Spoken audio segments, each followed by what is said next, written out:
But I don't give a damn what anybody says. There's no excuse to not play Jayson Tatum in 2 games. There's just no excuse for it. I don't care what anybody says. However, you don't not play Jayson Tatum. That man just won an NBA championship. Just signed the biggest contract in NBA history. Oh, and by the way, your reward is sit down and don't play in the first Olympic game. Guys, what are we even doing here? Team USA just won a gold medal at the Olympics, finishing the tournament undefeated, yet we're still talking about Jayson Tatum's minutes. And it's not just the media, Tatum himself is posting things about it. Now, you might think I'm about to spend the next 10 minutes calling Tatum a fraud or something like that. But that's not what I'm here to do. What I am going to do is be honest, something that a lot of people in the media aren't doing right now regarding this situation. The truth is, if you look at how Tatum performed during the exhibition games in the Olympics, there's absolutely no reason to criticize Steve Kerr's decision to bench him. Take a look at this graphic and tell me what stands out. Is it LeBron, Steph, and KD leading the team in scoring at their ages? Sure, that's impressive. But what's even more shocking is the drop in efficiency from the second least efficient player, Bam Adebayo, to Jayson Tatum. In fact, here's something crazier, of all the players listed, only one didn't make a single jump shot the entire Olympics. It wasn't Bam. It wasn't Anthony Davis. It was Jayson Tatum. Not one three-pointer.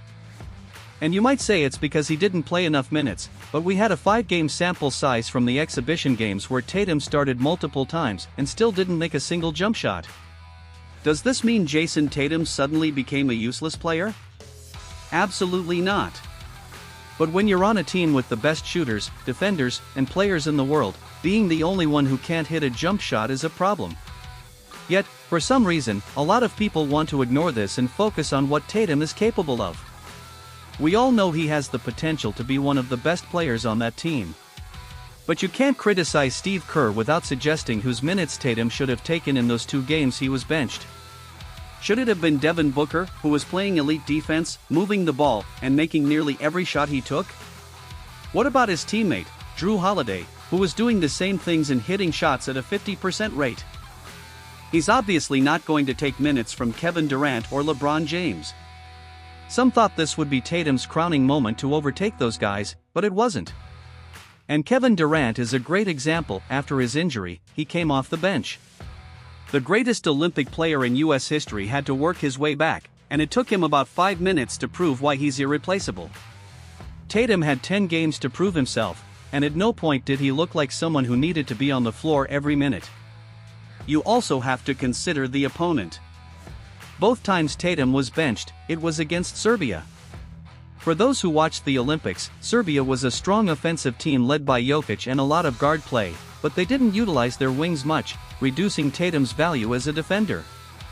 Their biggest weakness was defending the three-point line. In the 2 games against Serbia, Team USA shot 56% from 3 in Game 1 and 50% in the semifinal. So why sacrifice your biggest strength by playing someone who had been the worst shooter in the entire tournament? There's no reason, except for reputation. Let me make this clear, this isn't about discrediting Jayson Tatum as a player.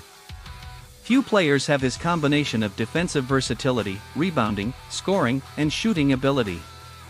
Unfortunately, that shooting ability abandoned him at the worst possible time, and his other attributes, like defensive versatility, weren't as crucial against Serbia, who ran most of their offense through a 7-footer and Bogdan Bogdanovic. The narrative around Tatum's minutes at the Olympics has been unfair.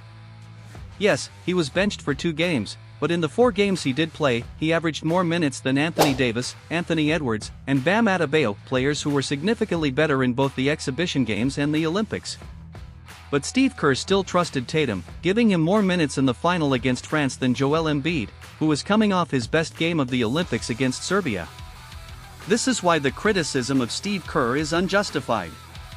You can disagree with his decision, but why would you? They won the gold medal, and Tatum wasn't good, let's be honest. People are acting like there was favoritism when, in reality, every player except Steph Curry and LeBron James had different roles and minutes in every game. And it was Steph and LeBron who delivered in the 2 biggest games of the tournament. Let's be real, if anyone deserves favoritism, it's those 2. But let's take a step back and acknowledge that 2 things can be true. Jayson Tatum was definitely not the worst player on Team USA, but he was undoubtedly the worst performing player during these games.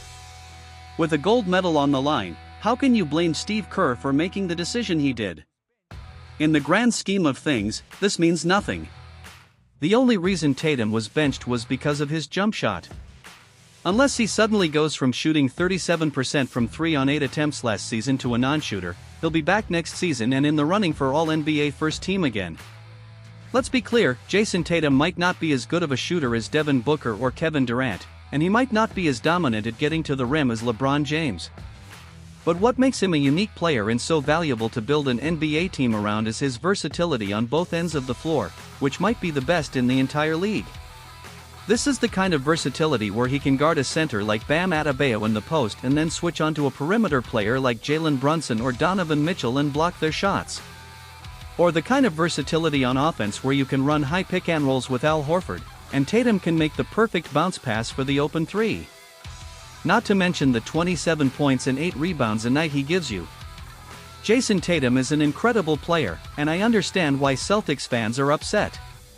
But from a strategic and unbiased standpoint, Steve Kerr made a very fair decision. The player who really took Tatum's minutes was Devin Booker, who took on the role of being versatile defensively, which is usually Tatum's job.